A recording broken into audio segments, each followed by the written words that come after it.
Hey comrades, this is Eric, and you are watching The Red Lettuce. And as usual, I have my gal squad with me, aka Paul DuPont, Hey. Robert Grillo. What up? We are The Red Lettuce, and we have some good stories tonight, some exciting stories. Some things that the mainstream news is not covering or has refused to cover. Yeah. But before we go into that, Robert, I love the shirt you have on. Where'd you get it? Thank you. This is our custom. Show us that little number. Shirt, that Free From Harm did with the rainbow fist. I like the rainbow fist. It's pretty Yeah. awesome. It's an awesome fist. So we ran this as a T-shirt campaign for they let you run it for like 3 weeks, and then you don't pay anything up front. They fulfill the orders, they ship them out for you. But then people are like, it only ran for 3 weeks. You never got a chance to order the shirt. So then you got to run it again. But Limited time offer. limited time offer. I guess that's, the tactic that they're using, which is Make whatever. people want it, Yeah, right? I think so. Yeah, I have one, and I should have worn it today, so now I feel bad Yeah. about myself. Yeah, but I You love can it. wear it another day. That Yes. way we're not super matchy or anything. Right. So But it's an awesome shirt. Where do you get it again?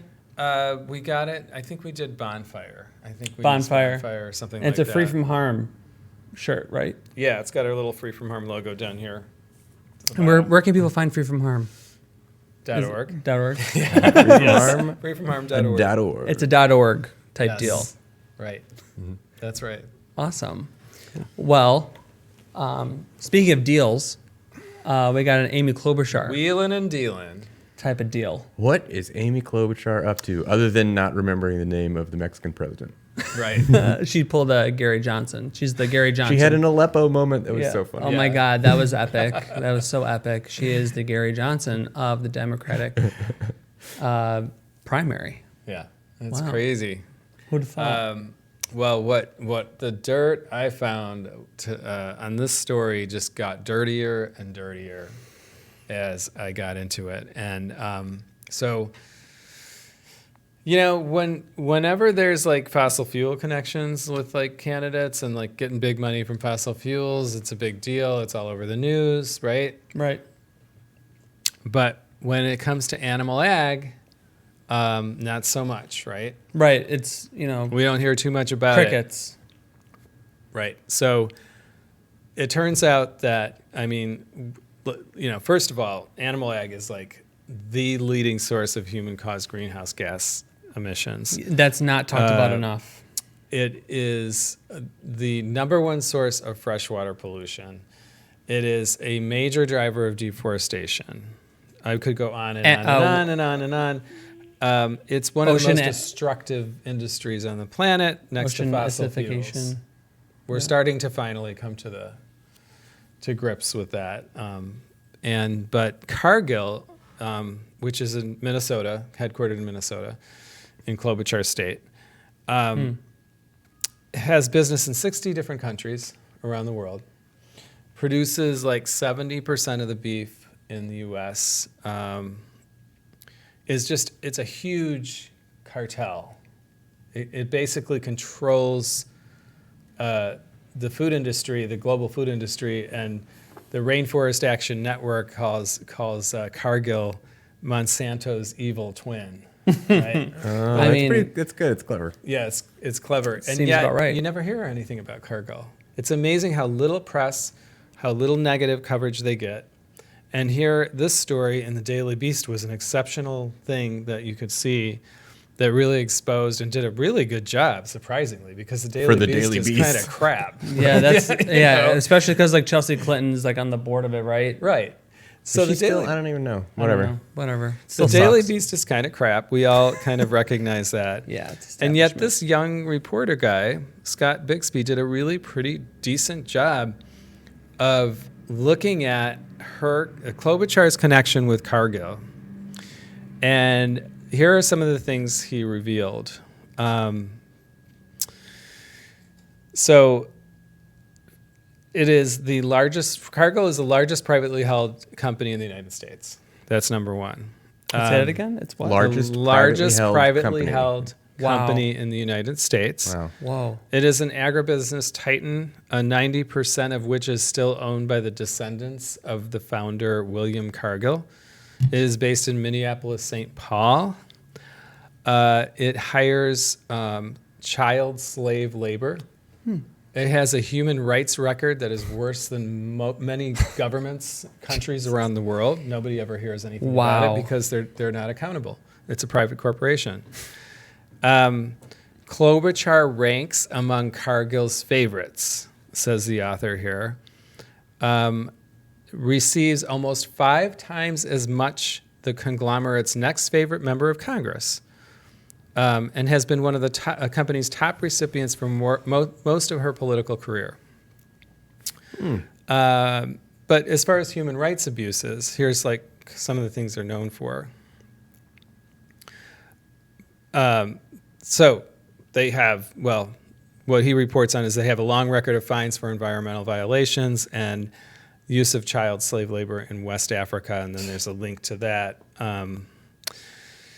But it's also shown here that this gets richer and richer. Like, she's hired lobbyists and people in her campaign from Cargill.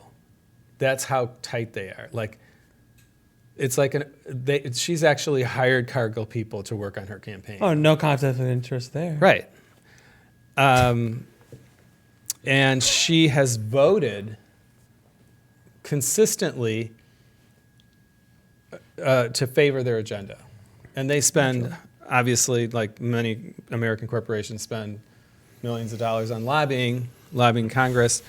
She's voted right along the lines of what they want all the time. So this is just something that we don't look at very often. I mean, like I said, if a candidate has a lot of fossil fuel interests, oh my God, everyone's going to be all over it. Right. But we need to pay more attention to this kind of stuff. I was just looking for some other stuff that they pull out here.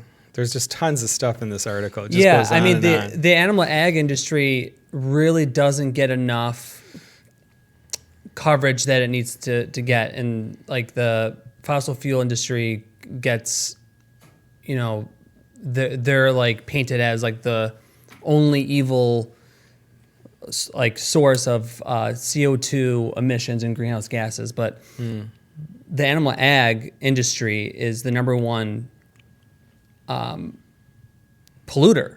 Yeah. In so many ways. Producer of these greenhouse gases. Yeah, they're the ones that are really, like you said before, like they're the ones that are really causing the environmental destruction, and they are number one in killing off species. Right. Number one link to animal extinction is the ag industry because they destroy the habitats, they pollute the ocean, the air, everything. And just to see this, how colluded they are, like the Amy Klobuchar campaign and with this company, is just, it's not getting any coverage, and it should, because these entities are literally destroying the planet. And if we don't dismantle them, if we don't replace them with sustainable industries, non-oppressive, exploitative entities, we could save the planet. Yeah. Well, the amazing thing is, like, she'll take their money, and the only reason why I think she thinks she can get away with it is because it's so underreported. Mm-hmm. And so, like, this is the next, animal ag is the next fossil fuel fiasco. But it should be. It should be now. Like, it should be even before that. Decades ago. It should. It should be even like decades ago. It should be the number one thing. Yeah, but absolutely. I propose maybe a reason why it isn't. Yeah. There is sort of the myth of the yeoman farmer, right? And people look at campaigns that talk about the American farmer, the American dream. It's like this What tradition. they're actually Feeding talking the world. about is this agribusiness, right? Big ag. That's what they're actually talking about. But because of this sort of mythologized It's fetishized. Right. Yeah. I'm bringing myself up by my own bootstraps. I've got this family farm, and this is how I'm going to take care of my family. And hopefully one day I'll be able to, sell enough soybeans to send my children to school. Right. And it's like, that's not a thing that happens in America anymore. That's not a thing that has happened in America in the last 100 years. Like, that's not how farming works anymore in America. But it works in the mythology of presidential campaigns or congressional campaigns. Now, this is another thing that I find interesting. Dovetails a little bit with a separate topic that we talked about last week, maybe 2 weeks ago. A House representative from that same district in Minnesota. I mean, obviously the House districts are different than the Senate, but Minneapolis, St. Paul, just recently basically said AIPAC is a hate group. And I'm like, that is a courageous thing to say. Betty McCollum, they are in Minnesota. Basically, I did not realize this. I'm doing some more research into her. Hopefully, we'll be able to get to interview her eventually. Yeah, we need her on. But she has a pretty good long record of standing with the Palestinian people, standing against these human rights abuses. And boy, do I want to ask her what it is like to share a district with Amy Klobuchar. Oh my and God. what that is all about.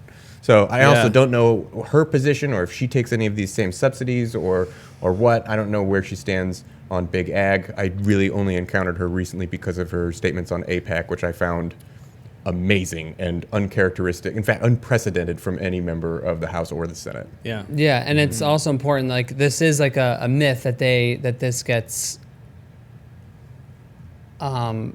perpetuated. Like, this myth of the American farmer is feeding America. It's a feel-good myth. Yeah. It's a feel-good myth, but it's a lie, because the majority of the crops that we grow goes to feeding animals to get killed and slaughtered in these animal ag farms. Right.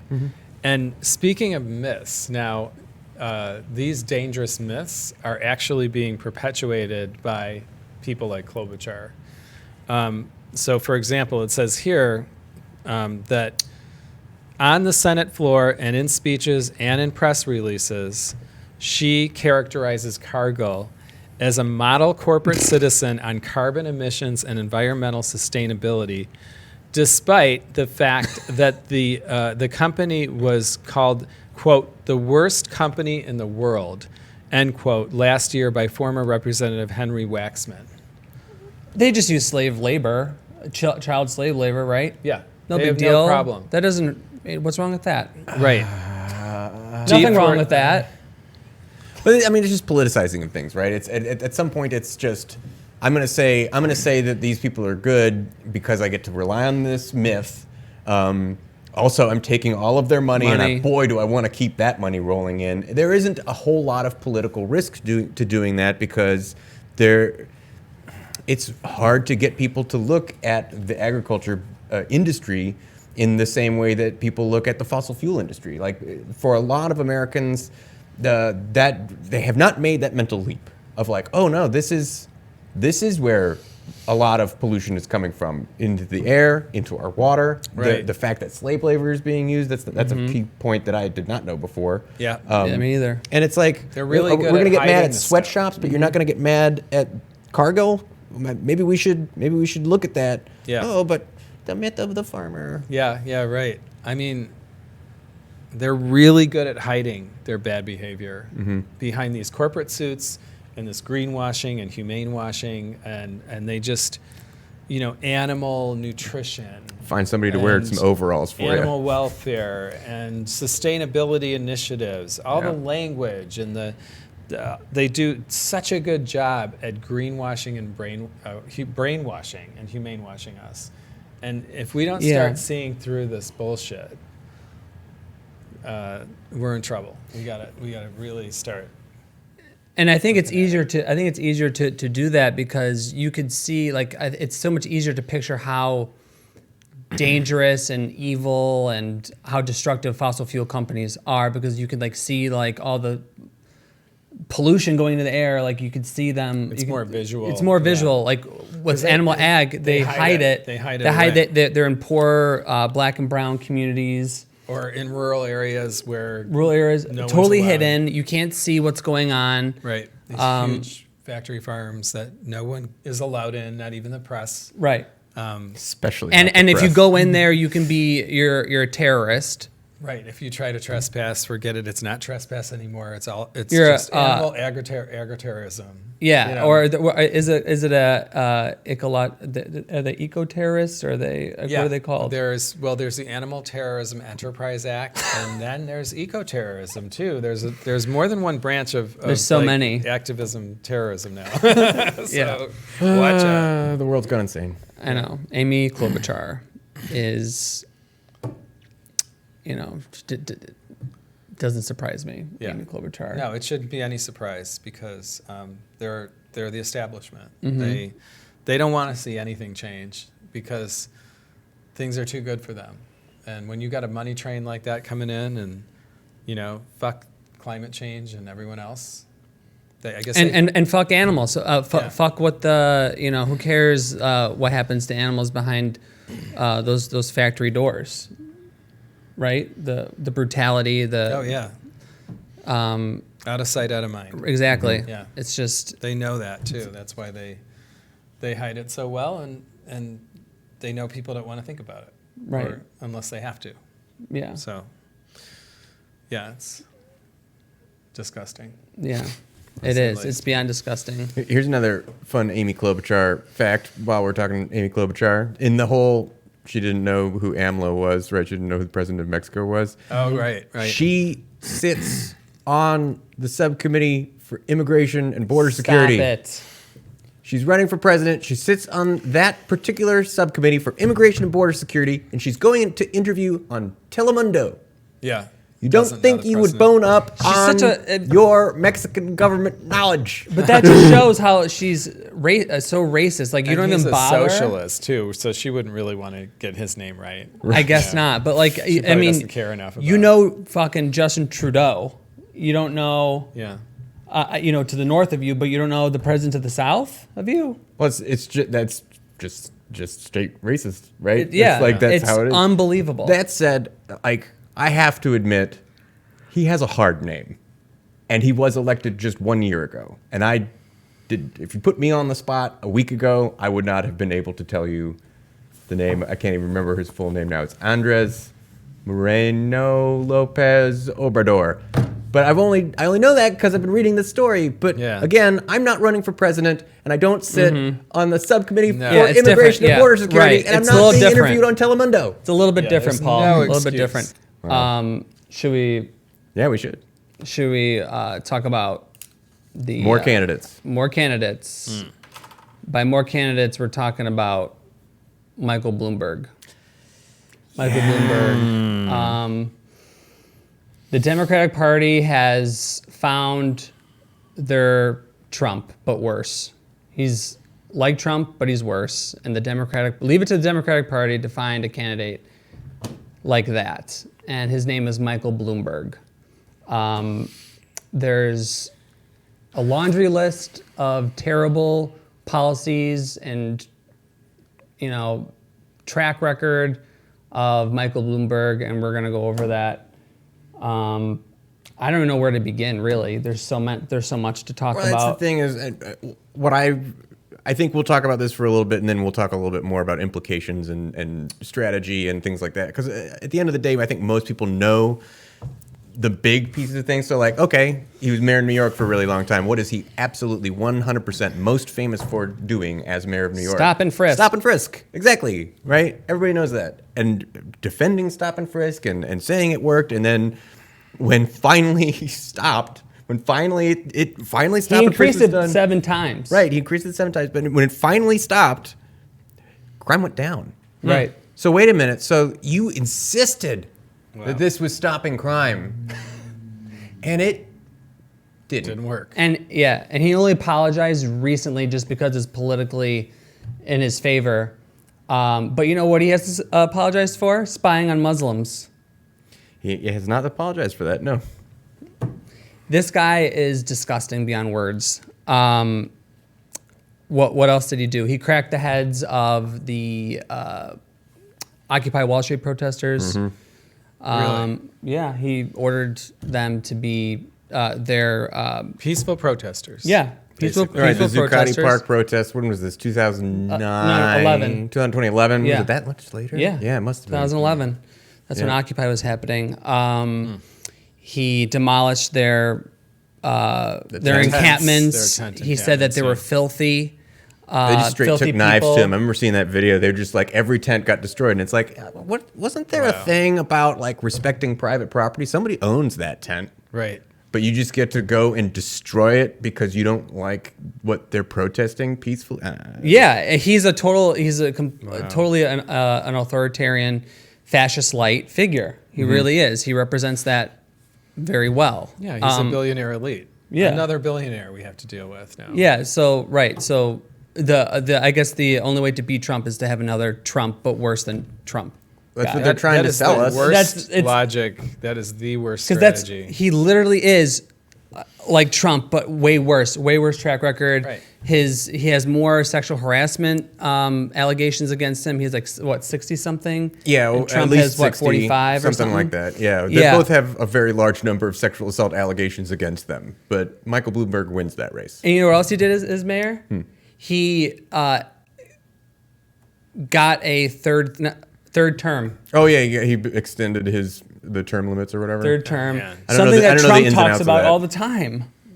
This guy is like literally Just an oligarch. Yeah, Who he's called an him an oligarch. oligarch? It was somebody in the Bernie did in a it rally was, recently. Nina Turner. Oh, yeah, that, sure. That said it, and remember she got lambasted on MSNBC because she said, "I'm sorry, but he's an oligarch." Yeah, but that's And only they're for like, Russians. That's only for like, oh, no, xenophobic that's totally- yeah. Russians. I was literally making that Not here. case to a friend that Jeff Bezos is an American oligarch. Of course. And, Sure. and he was like, "How can you say that? What do you the mean? Russian oligarchs, What? they have billions of dollars because they have ins with the government and they were What given the that." fuck and stuff. are they And I'm what is like- he talking about? And it's like, you don't Ins think with the Jeff government? Bezos has ins with the government? he has a $600 million contract with the CIA. What the He fuck are you sits on a talking citizen about? review board at the Pentagon. Dude is an oligarch by definition. We just don't want to admit that kind of corruption exists here. We want to think it's somewhere like It's in this a- in a American totalitarian exceptionalism. state, Yeah, like Russia. that's America is. America is a authoritarian corporate dictatorship. Yeah. Yeah. That's what it is. It's an empire. So I want to try to draw some distinction between Trump and Bloomberg, and I think it's this. I think it really comes down only to rhetorical style and the length of their public record. So Trump's the entire length of his public record is 3 years as president of the United States. Where his rhetorical style is concerned, he continues to basically have the rhetoric of a game show host. That's been how he's done it, and that's fine for him, I suppose. It doesn't really elevate the level of discourse. It doesn't really help clarify anything that he's doing. It leaves everybody guessing. That's a thing. Bloomberg does the 20th century politician thing. He's not bad at it. He does it fine. He knows his talking points. He's very gotcha politics. But here's the thing that the longevity of his record really reveals is his complete and utter disdain for the rule of law. Not that that's something that Trump doesn't have as well, but he has had less time to prove it. So we have a lot more that we can lean back on to be like, dude, this guy does not respect the rule of law, does not respect other people. This guy is a sociopath, and he's just trying to see how much he can get away with his $60 billion. He also cut AIDS funding in New York. Yep. There's so, I don't mean to cut you off where you're No, going, but there's just good. so many, there's a laundry list of terrible authoritarian measures he has taken as he was as mayor, when he said horrible things about trans people. He's called them it. He said so many terrible things about black and brown people.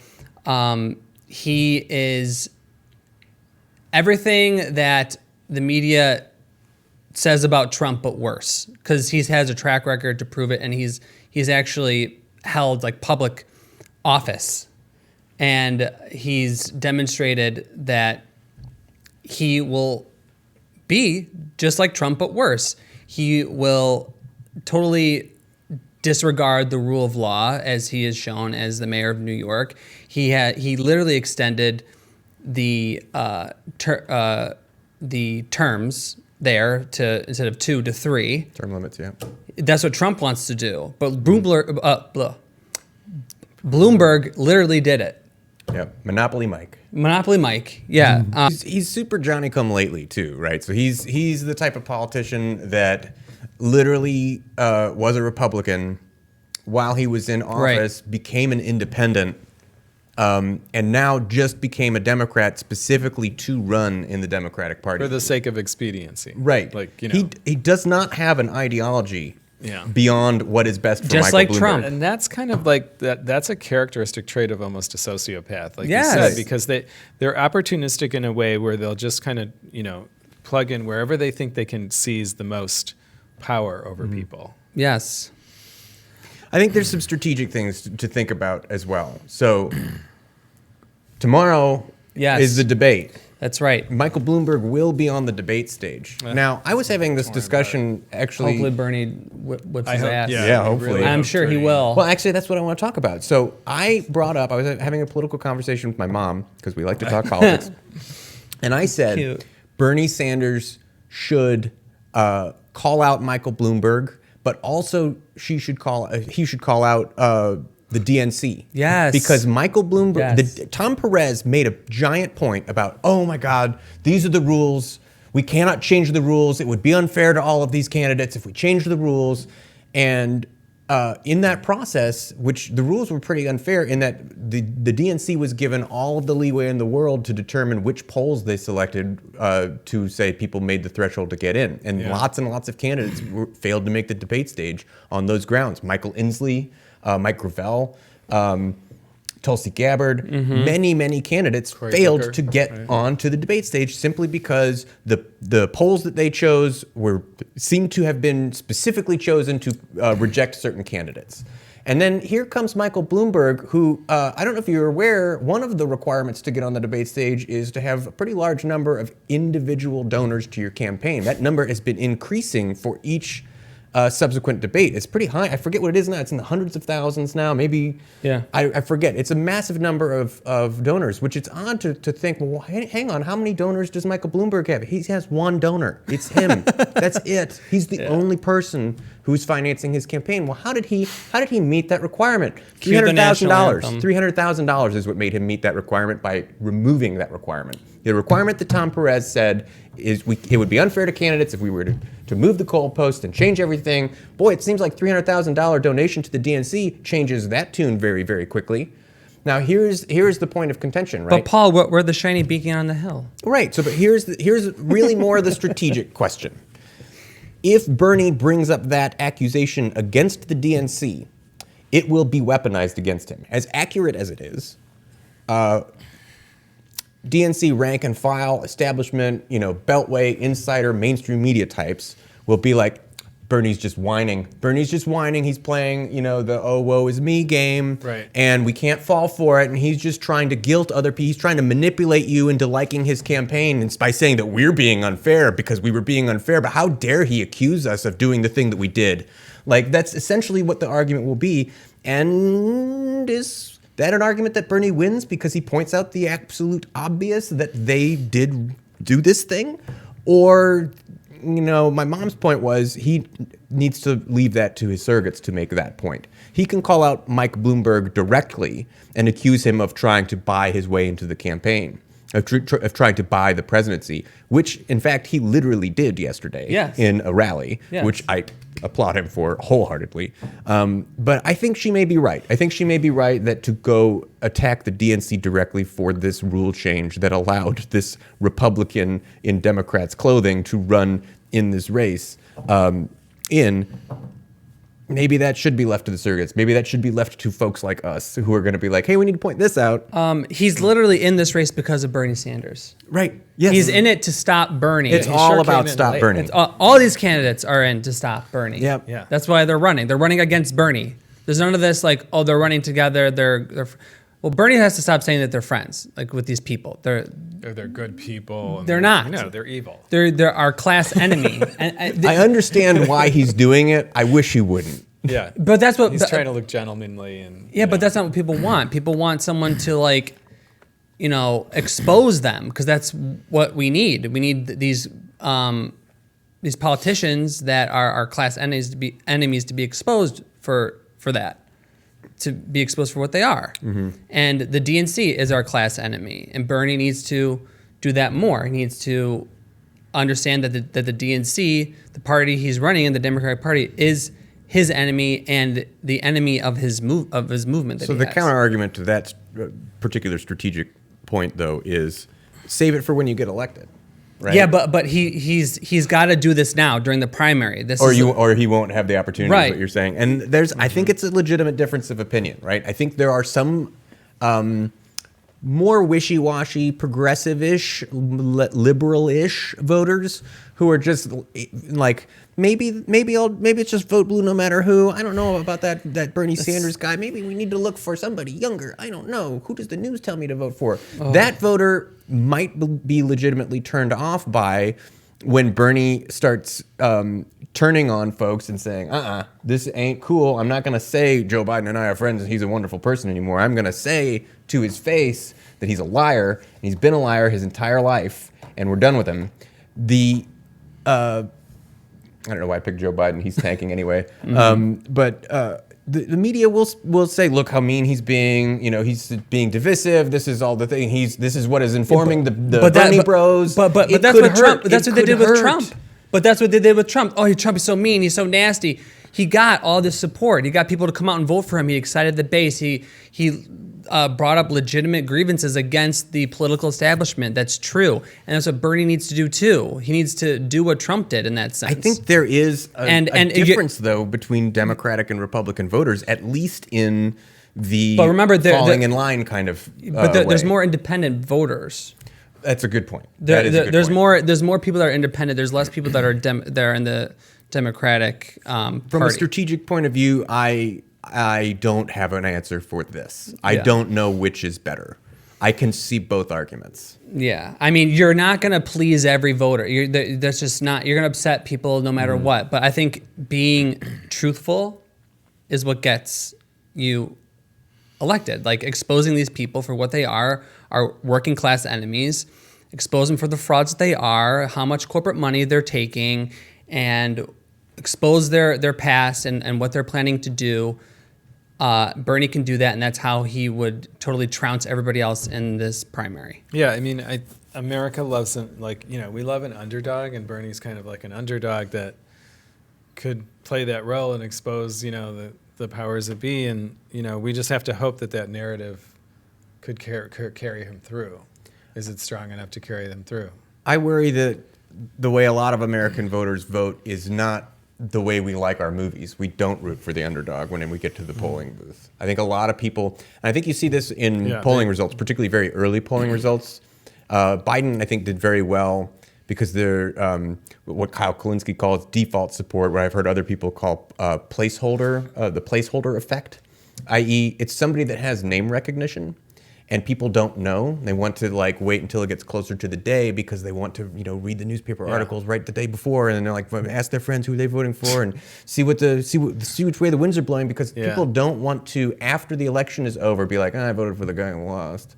Yeah. People like being like, I voted for the winner. Right. Right. And so it is a major irony to me that we love underdog stories, but we definitely don't vote that way, or at least in my experience. I really wish Bernie has what Chris Hedges mentions.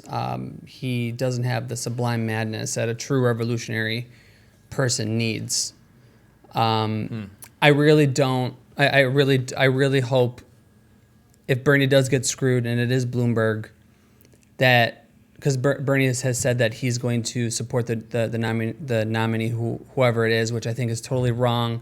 And especially if you're this big figure who has a big movement behind you that has the seeds that's ripe for a revolutionary movement, and you're gonna sheep herd them back into the arms of the institution. That screwed your base and the majority of voters back into their arms? Like, why would you do that? But again, I understand his strategy. If he comes out and says, no, I'm not going to support just whoever the Democratic nominee is, because that's But he's insane. getting attacked anyways. Right. So He's see getting both attacked sides. anyways. I'm not saying his strategy is demonstrably the best. I'm saying I understand it. Yeah. And so if that's the strategy the campaign has decided to go with, I'm not about to sit here and say you're doing it wrong, you're doing it wrong, you're doing it wrong. What I'm trying to do is say, how can we coalesce with that strategy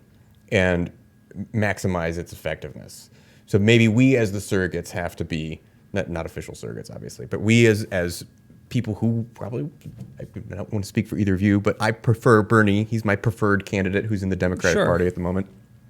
Absolutely. Yeah, and I want to do everything possible to help that campaign. And if his strategy We should support the insurgency. We should. Right. I mean, and we need to expose the things that he is unwilling to go very negative Only on. if it's Bernie. If it's not Bernie, then we're not going to support whoever the nominee is, because they're not going to be for the working class. They're going to keep the status quo, business as usual. They're going to screw us over. It's not our interest to do that. And I think working outside the Democratic Party is what we need to do. We definitely need a third party. We need a movement. We need a third party movement that represents the working class. And there are parties that exist that could be viable. They just need our support. Well, and that actually is a pretty good segue. Here's a question for the table. To me, it seems clear, and I think to most people, it seems clear that if the Democratic Party cannot get an individual candidate who isn't Bernie to win outright, which they won't be able to, their goal appears to be to split the vote. If you can keep Bernie from having a plurality, great. If you can't, at least we can keep him from winning in the first round. We can let this go to second round, get the superdelegates in there. Contested convention. Because they need what? He needs 1,990, 1,990 I don't remember what the exact number is. Delegates or something. When we get more through the primaries, I'll start looking again at what the number. I forget what it is. Mm-hmm. How do you predict that plays out? What do you think that ends up looking like, and what do you think the play is in the various scenarios? Robert, you gotta have an idea. Yeah. You gotta have an idea. Sorry, I have to pay my car. Well, I got distracted. I don't know. That's a great question, and I hate to even try to predict how this is going to turn out. Based on 2016, it just seems like I don't want to take the chance of thinking I know something that I don't. Mm-hmm. But the point about the underdog thing, that makes sense because, Americans don't want change. Most Americans that vote apparently just want to keep things the way it is, things the way they are. They prefer the apathetic style of politics where they don't have to pay attention to it. It's just, it's so depressing to think about. It is. And then the only other hope that I think works for Bernie in his favor is that I think it's good for him and his surrogates to explain that his platform is not radical at all. Bernie's not a radical person like anywhere else. Like the social services that he's proposing are commonplace. They might have been considered radical a century ago. Yeah. Not anymore. So I don't know why. It's almost like, I don't know, it's almost like a puritanical kind of, clinging we have to we need to be free and we don't need government interference. And it's like we're puritanical in this way that is bizarre and gross. Mm-hmm. It's like get over it. Yeah. It doesn't serve anybody except the people at the top 1%. So I don't know. I don't know how to. Contested convention predictions. I mean, yeah. I really hope if they do screw Bernie Sanders, I hope. I can't imagine. Me personally, I can't imagine anyone else wanting to support this party. I hope it would be like the death of the Democratic Party. I don't know that you have to hope. Like, that's my straight I prediction. really hope. If Bernie Because if 2016 didn't do it, then I don't know what the fuck else will. Right. Well, I mean, imagine this scenario that I'm painting right now. Bernie has a plurality. Now, so now Bernie has, he gets to go into the convention and say, I think I am the strongest candidate. I have the most votes. I have the most delegates. The most people actually support me. I have this giant base. No other candidate has surpassed me in votes or delegates or any metric that you want. And they go, well, second round, we want Pete Buttigieg. And it's like, you will have people that is so blatantly undemocratic, so in your face undemocratic. I have a hard time imagining it not destroying the party. Like, I think that just straight blows up the party. Right? We've been saying it is the undemocratic party for a long time, but a lot of it is circumstantial evidence that's either very hard to prove, or just a rule set that's like, yeah, but there was a democratic process, and the way we put that rule set together, we get, the Beck case thrown out in Florida, where the lawyer basically says, well, we're a private institution and we can choose our candidate in a smoke-filled back room if we want to. Yeah, that's what they said. It's literally what they said, but at least this would put it in everyone's face. Hey, everyone in the country, the person the most of you voted for in this primary, the person who won the most of your votes, this party, they said, no, we hate Bernie and we want someone else, so we're going to just do it. Doesn't that kill the party? Doesn't that blow up the party? And at that point, then we go, do we do a People's Party? Do we go with one of the existing socialist parties? Where does the base go? Where do Americans go? And the answer to that may just be, the system may be so broken we have nowhere to go. I mean, it gets really into the weeds of what happens at that point. But that is my number one prediction: is if they force a contested convention, and if Bernie has a plurality of the votes, and they deny him the nomination, I predict that destroys the party. Yeah. Well, I hope so. How bad can it get? I mean, how much worse can it get than that? Like, you can't get any shittier than that. Can't imagine. I don't know. Who knows? In this, don't know. In this era, it's just when you think it's gotten as bad as it could be. Well, hopefully Venezuela, Iran, Bolivia, all these other places that, North Korea, I hope they come liberate us, bring democracy here. Use some of that Chinese infrastructure. Yeah. China. Hopefully they come liberate us, because we need some democracy. Bring some of your 5G and your roads and your state planning and your actual elections at work. Oh my goodness. Yeah. I hope that's what happens. Yeah. But yeah, Bloomberg. Yeah. He sucks. Yeah. Bloomberg sucks. And he is the one, like, he's been probably more blatant than anyone about we need to stop Bernie. That's the whole his reason. strategy has been that the entire time as well. Like, if you hadn't been paying close attention, he did jump into the race really, really late, which was the whole thing I talked about with Tom Perez changing the rules to allow him to do that. He didn't put any time or money or energy into any of the early states, and I don't expect to see much, if any, turnout for him. And we didn't. He got like a handful of votes in New Hampshire, I think. He put all of his time and money and energy and ad buys into Super Tuesday and later states.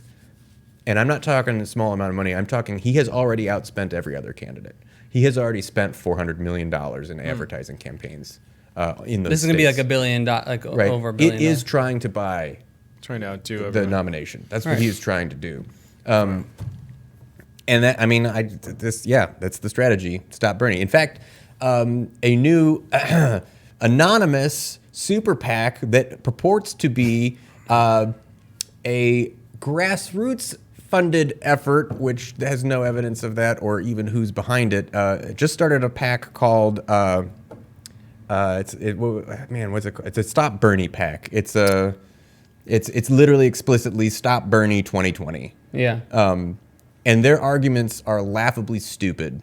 It's like, he's dividing the party. it's all like the mainstream media. It's narrative. all mainstream media talking points. He's dividing the party, and he's got so many supporters that won't commit to vote blue no matter who, that we have to make sure that it's not him. And it's like, well, that just doesn't even make sense. If they're not vote blue no matter who, then don't you want to get Bernie the nomination so that you have the larger voting bloc? It logically does not follow that if he has supporters that are not going to support the person you want, then making sure that he doesn't get the nomination is not going to get you more votes in the general. That's stupid. Like, I mean, if their whole thing is to beat Trump, like this is like the Democratic Party's mantra is like, we need to beat Trump. Mm-hmm. Bernie's the guy that's the only one that can beat Trump. He has not lost to Trump in any poll that has ever been done against the two of them, and he has beaten Trump with higher margins than any other candidate. Right. So it's obvious that the Democratic Party doesn't really want to beat Trump. They want Trump. They're fine with Trump. They cannot stand Bernie. They don't want. They're afraid of just social democracy. That's how afraid they are of just change. Like, it's not overthrowing capitalism by any means. It's just reforming it. It's like James Carville the other day. You guys see that? They're afraid of the simple reforms. You see that one?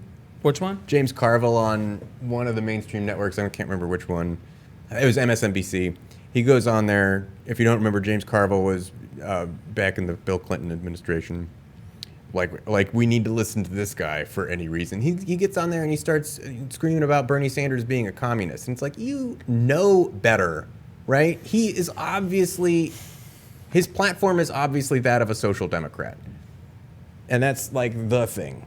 That like how can you possibly try to smear him in this way? And that's all they've got. That's their go-to line. It's a communist, it's a socialist, socialism will take over America. Right. McCarthy, the McCarthy. And the McCarthyism smears are out in full force. And boy, the Russiagate thing did We would only be so lucky if communism took over.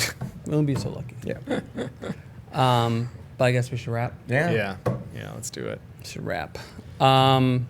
Thank you, everybody, for watching. Please subscribe, like the video, share the video, and we will be back next week. Bye. Take care. Bye. Peace.